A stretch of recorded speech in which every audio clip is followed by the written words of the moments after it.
Mass మహారాజా రవితేజ నటించిన భారీ budget చిత్రం రామారావు ఆన్ డ్యూటీ జూలై 17న విడుదల కావాల్సి ఉంది. కానీ రిలీజ్ పోస్ట్ పోన్ అయింది. జూలై 29న రిలీజ్ చేయడానికి నిర్మాతలు సన్నాహాలు చేస్తున్నారు. ఈ చిత్రం రిలీజ్ పోస్ట్ పోన్ కావడానికి హీరో రవితేజ కారకుడు అనే గుసగుసలు వినిపిస్తున్నాయి. ఇతరులు ఇబ్బంది పెట్టడం, ఆ నిర్మాతలకు హీరో అండగా నిలవడం విన్నాం. కానీ ఇదేం చిత్రం, తన సినిమాని తానే అడ్డుకున్న హీరోగా రవితేజనే చూస్తున్నాం అని విస్తపోతున్నారు ట్రేడ్ పండితులు. ఈ విషయంపై కొన్ని మీడియా వర్గాలు ఆరా తీగా ఓ నిజం బయటపడిందట.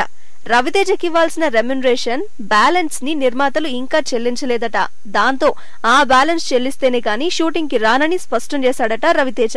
ఈ కారణంగానే Rama Rao on duty release date వాయిదా పడిందని టాక్. ఈ చిత్రం ద్వారా పరిచయమవుతున్న దర్శకుడు శరత్ మండవ ఈ అంశంపై స్పందించాడు.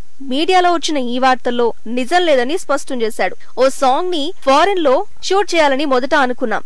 కోవిడ్ కారణంగా ఆ పాటని హిమాచల్ ప్రదేశ్ లో చేయాలని షెడ్యూల్ మార్చాం. కోవిడ్ తగ్గుముఖం పట్టిన నేపథ్యంలో ఆ పాటని మళ్లీ ఫారెన్ లోనే షూట్ చేశాం. దాంతో ఆలస్యం కావడం వల్ల రిలీజ్ డేట్ వాయిదా పడింది అని వివరించాడు శరత్ మండవ. అయితే రవితేజ రామారావుగా ఆన్ డ్యూటీ ఎక్కడం జూలై 29న ఖాయమన్నమాట అని కామెంట్ చేస్తున్నారు ఫ్యాన్స్.